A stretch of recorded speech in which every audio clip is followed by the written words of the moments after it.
L'autre grand titre de l'actualité ce samedi qui pourrait marquer un tournant dans la mobilisation contre la réforme des retraites. Alors que l'intersyndicale appelle à une nouvelle journée de manifestation partout en France, Édouard Philippe doit formuler par écrit ses propositions de sortie de crise. Certaines manifestations ont déjà débuté, image ici à Toulouse. Les propositions du Premier ministre, elles, seront issues des consultations qui se sont tenues hier toute la journée. À la sortie, la tonalité des syndicats réformistes et du Premier ministre était plutôt à l'apaisement.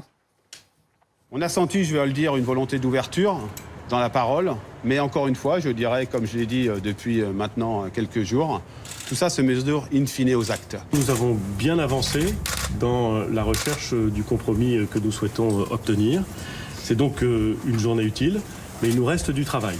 Par écrit, j'adresserai aux organisations syndicales et patronales des propositions concrètes qui pourraient être la base de ce compromis. Alors on va essayer d'aller plus loin. Le débat, le décryptage sur le plateau du Live BFM. Anne-Christine Lang, bonjour. Vous êtes députée La République En Marche de Paris. Olivier Thériault, bonjour. Vous êtes délégué syndical CGT RATBUS. Et évidemment, Nicolas Prisset, réaliste BFM TV, est avec nous. Anne-Christine Lang, on vient d'entendre le Premier ministre, Laurent Berger. Est-ce que vous êtes confiante? Est-ce que ce soir, d'après vous, on aura réussi à trouver un compromis?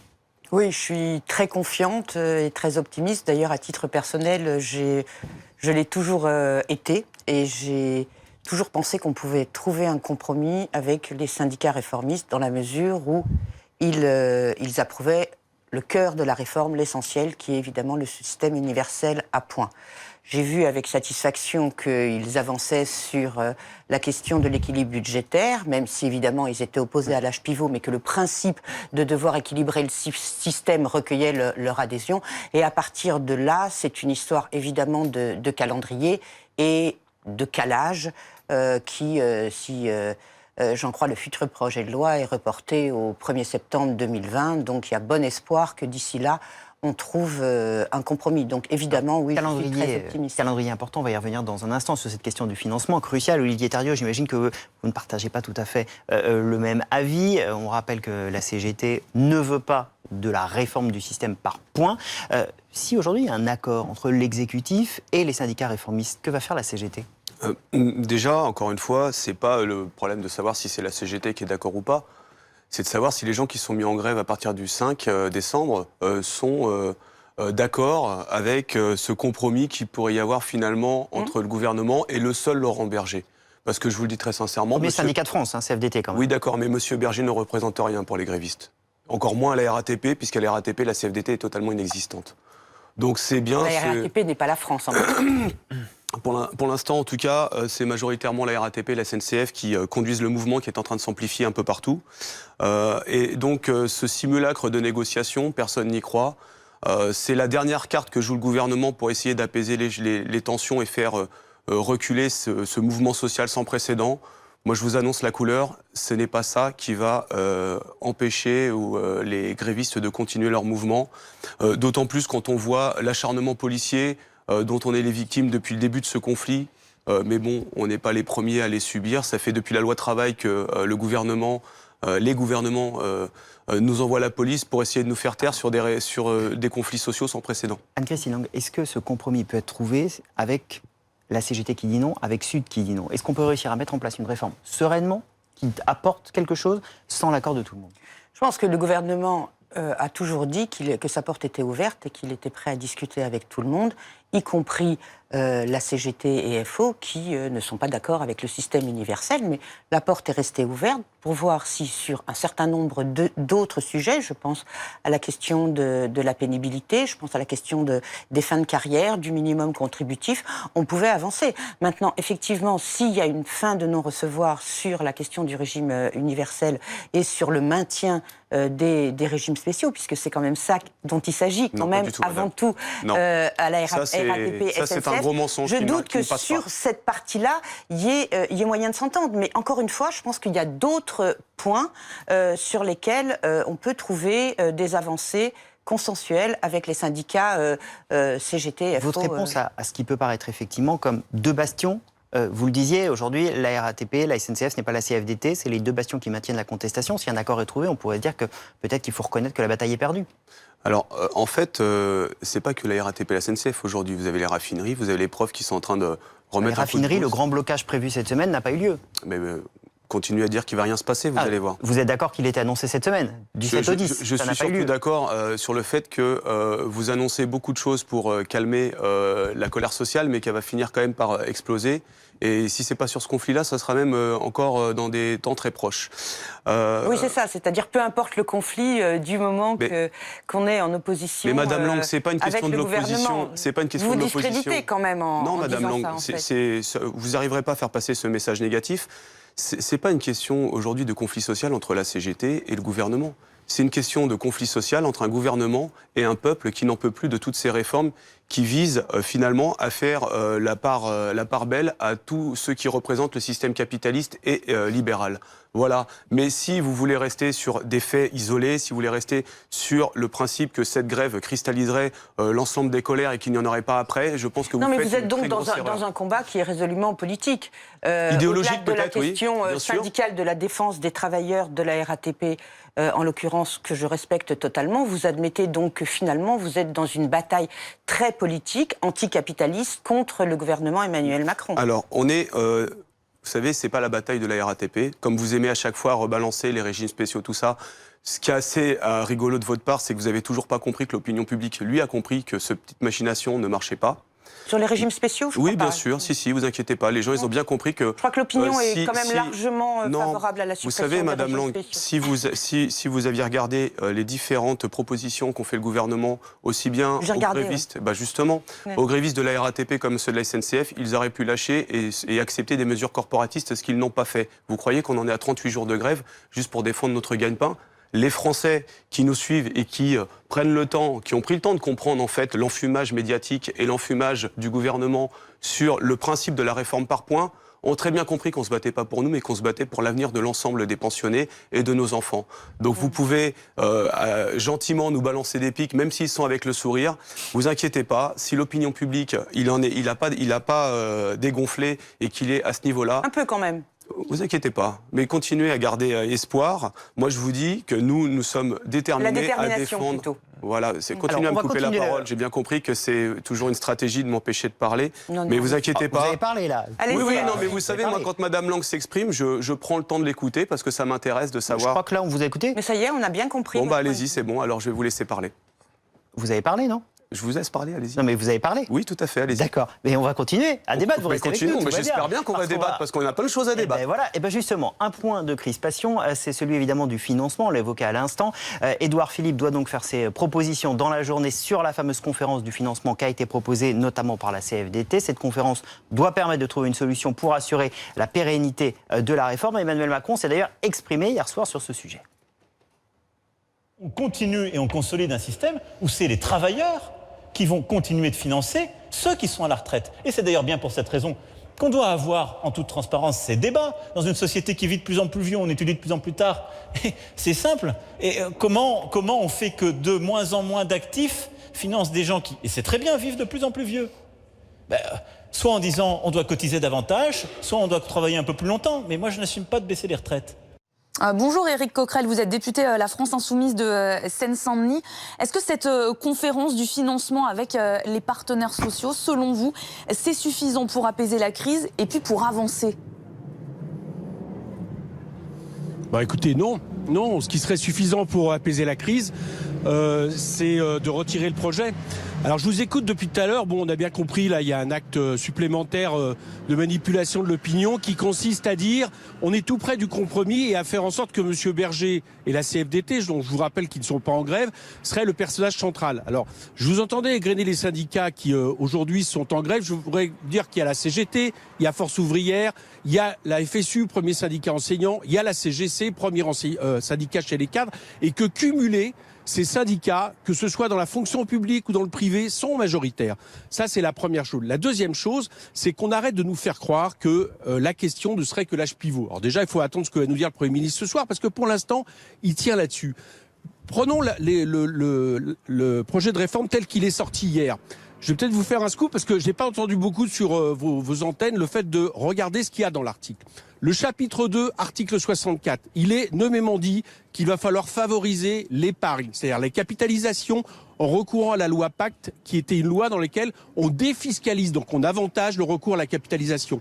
Si on voulait effectivement dire que cette réforme a un objectif, c'est de faire en sorte qu'une partie des 311 milliards de la retraite partent vers les assurances, partent vers les fonds de pension, etc., on s'y prendrait pas autrement. Et la deuxième chose, parce que je préfère utiliser mon temps d'antenne à parler de ce qu'il y a dans ce projet de réforme, c'est qu'on nous dit depuis le début, ah mais vous inquiétez pas, ce sont les partenaires sociaux qui vont fixer la valeur du point.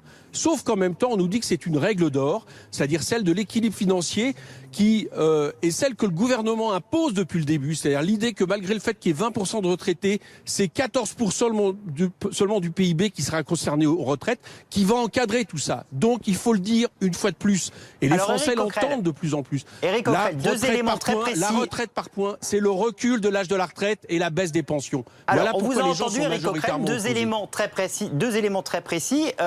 Le dialogue, on essaye de le faire sur ce plateau. Anne-Christine Lang vous répond.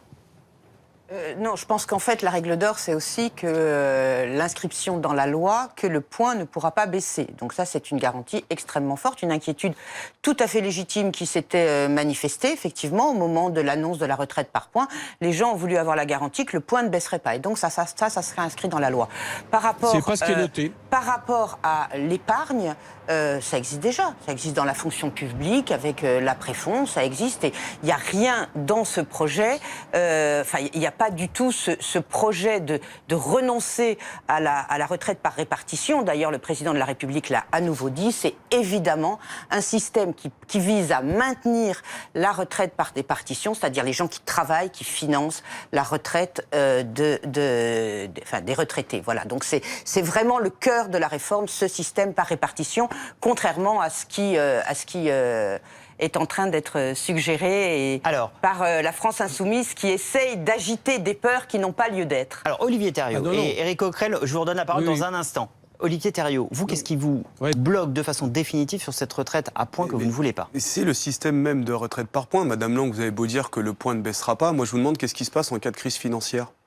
Puisque, comme le dit Monsieur Coquerel, c'est marqué quand même que c'est pas une question d'indexation, mais quand on dit que c'est un certain pourcentage du PIB qui va déterminer le plafond des retraites. C'est bien ce qui est marqué dans le rapport de Levoy qui vous sert de référence. Donc, si demain il y a une crise boursière, qu'est-ce qui se passe? Si demain, si vous voulez, si la France s'effondre... Non mais allez-y, répondez juste à cette question. Effectivement, on aura du mal à payer les salaires, on aura du mal à payer les fonctionnaires, on sera... Vous voyez, je veux dire, c'est effectivement, si le pays s'effondre, ça risque d'être un petit peu compliqué. J'ai pas dit si le pays s'effondre, s'il y a une crise financière, Madame Lang. Voilà. Répondez juste à cette question. S'il y a une crise financière, est-ce que vous garantissez la valeur du point? La valeur du point sera garantie. Le fait que le point ne pourra pas baisser sera inscrit dans la loi. Je redonne la parole à Éric Coquerel. Et donc, ça donne un certain nombre de garanties, je vous le confirme. Alors, donc si on doit être indexé sur 14%, si les 14% du PIB déterminent le plafond des retraites et que le PIB n'augmente pas, donc, donc on se retrouve avec une crise financière et donc du coup le plafond doit descendre, la valeur du point reste la même. Alors, attendez, Olivier Thériault, je donne et Anne-Christine, donc vous aurez la parole. Éric Coquerel, je vous entendais réagir. Réagissez à ce point-là et peut-être comment vous voyez la suite, parce qu'il y a donc eu la contestation dans la rue, il va y avoir ce projet de loi, s'il va au bout, qui doit être présenté. Il y a aussi un débat parlementaire à venir. Et moi, je regarde, je m'appuie, j'imagine pas les choses, contrairement à ce que dit Mme Lang, je regarde les textes. Bon.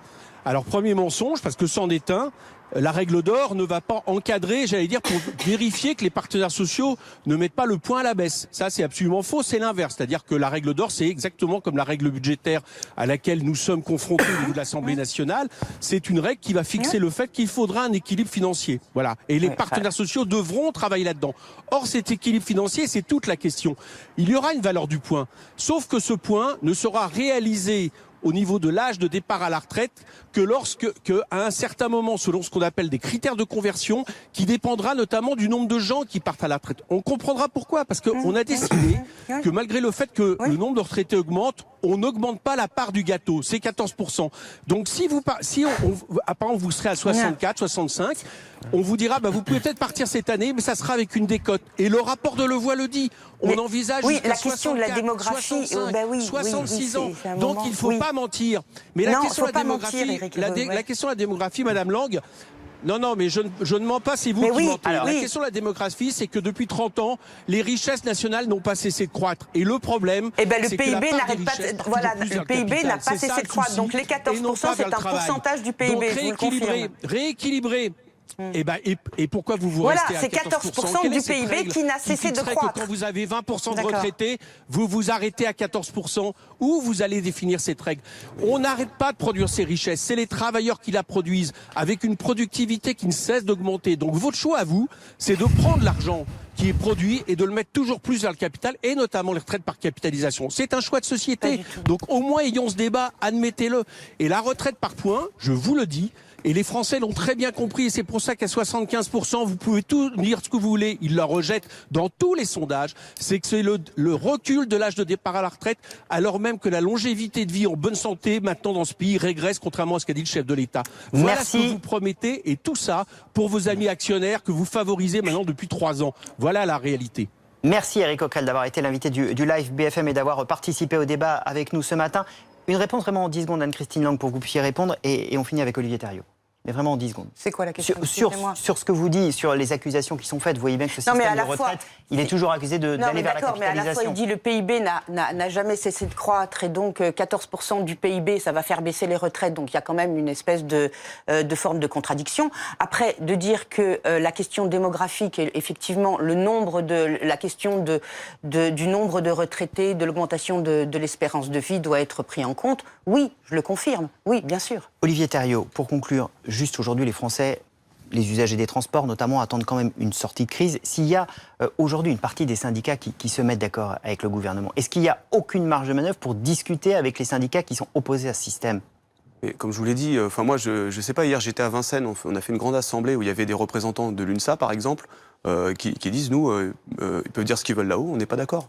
Donc vous allez continuer, mais quoi bien qu'il sûr, se passe bien aujourd'hui. sûr qu'on va continuer. Vous savez, c'est quand même incroyable, d'ailleurs, de ce que je viens d'entendre, quoi. C'est-à-dire que on nous dit qu'il y a rien qui va bouger s'il y a une crise financière. Mais attendez, c'est notre système qui nous a sauvés en 2008, qui fait que les retraites n'ont pas baissé, parce que justement, c'était pas lié à un budget, c'était pas lié justement à ce PIB, tout ça. Demain, je vous dis, il y a des gens, il y a des sociétés comme BlackRock qui ont le pouvoir financier de créer la prochaine crise financière et qui donc trouveront oui, vous pensez que c'est la théorie du complot, vous savez, mais bizarrement ça finit par s'appliquer. Oui. Mais vous voyez, une société comme BlackRock créera les conditions justement pour qu'on vienne à la capitalisation. Croyez-moi. Merci beaucoup à vous d'avoir été là. On va continuer le débat dans le Live BFM ce matin. On l'a compris que même si un compromis pouvait se dessiner, le dialogue il est encore compliqué ce matin.